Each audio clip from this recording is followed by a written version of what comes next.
करते हैं gross total income. इस ग्रॉस टोटल इनकम में से आप माइनस करते हो डिडक्शंस, तो आपका आंसर आता है टोटल इनकम। इसको आप करते हो राउंड ऑफ, और राउंड ऑफ करने के बाद जो वैल्यू आती है that is called taxable income. Here taxable income means you have to compute tax on this income according to given slab as per assessment year। इसके बाद में जैसे आप टैक्स कैलकुलेट कर लेते हैं तो उस टैक्स पर आपको कैलकुलेट करना होता है सरचार्ज। सरचार्ज यहाँ पर लगता है, आपको सरचार्ज लगता है एजुकेशन सरचार्ज यदि एप्लीकेबल है तो सरचार्ज लगेगा, अदरवाइज नहीं लगेगा। इसके बाद में ये कैलकुलेशन हो जाने के बाद जो टोटल टैक्स आएगा उस पर आप प्लस करोगे health and education cess. Generally ये अभी 4% का इसका रेट चल रहा है।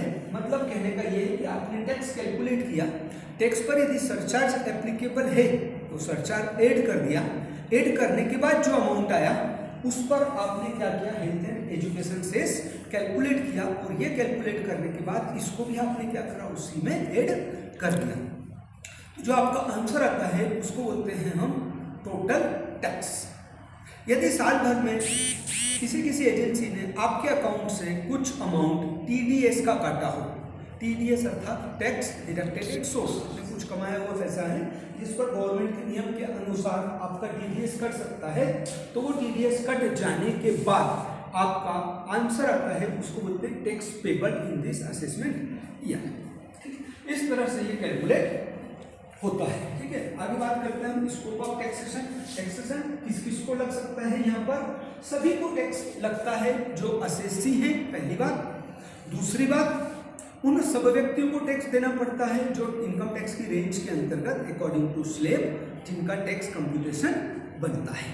ठीक है, चाहे वो फर्म हो, चाहे कंपनी हो, चाहे एसोसिएशनल पर्सन हो, चाहे इंडिविजुअल पर्सन हो, चाहे कोई बिजनेसमैन हो, इन सभी को टैक्स इंडियन टैक्स सिस्टम के हिसाब से देना पड़ता है।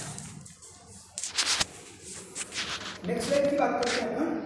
अब इसकी खास विशेषता यह है कि this tax is a burden on the rich class of person. जो पैसा कमाएगा उसको भी टैक्स देना है, जो पैसा नहीं कमाएगा उसको टैक्स देने की आवश्यकता नहीं होगी। इसमें भी कुछ ऐसे हैं कि some certain limit has been exempted from the tax. कुछ पैसा आपने भी कमाया हुआ है कुछ लिमिट तक का, है ना, जैसे 5 लाख 7 लाख और अब आ गया 12 लाख का रूल। इतने लाख रुपए तक यदि आप एक साल में कमाते हैं तो आपको उस पर टैक्स देने की आवश्यकता नहीं होती। उससे ज़्यादा पैसा कमाते हैं तो आप रिच की श्रेणी में आ जाते हैं, and then you have to pay tax to the government. Administration of income tax का जो एडमिनिस्ट्रेशन है वो CBDT central board of direct tax करता है, और ये इनकम टैक्स का जो वर्क है पूरा का पूरा फाइनेंस मिनिस्ट्री के अंतर्गत काम करता है।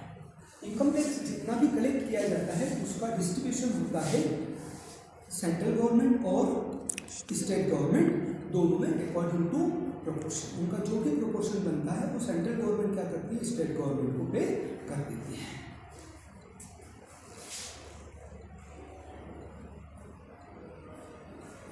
सो फ्रेंड्स, ये था आज का एक वीडियो जिसमें मैंने आपको बताने की कोशिश की कि इनकम टैक्स से साइलेंट फीचर क्या है, direct tax, indirect tax, tax कैसे कैलकुलेट होता है, इसमें सरचार्ज का क्या रोल है, इसके अलावा एजुकेशन सेस क्या है, टैक्स का एडमिनिस्ट्रेशन कैसे होता है, किस पर टैक्स लगता है, स्कोप ऑफ टैक्सेशन, इसको लेकर के हमने अभी डिस्कशन किया। इन द नेक्स्ट वीडियो हम लोग बात करेंगे असेसमेंट या प्रीवियस ईयर अलग अलग terms which are used in the income tax, वो क्या होती है, सबको लेकर के डिस्कस करेंगे। Thank you.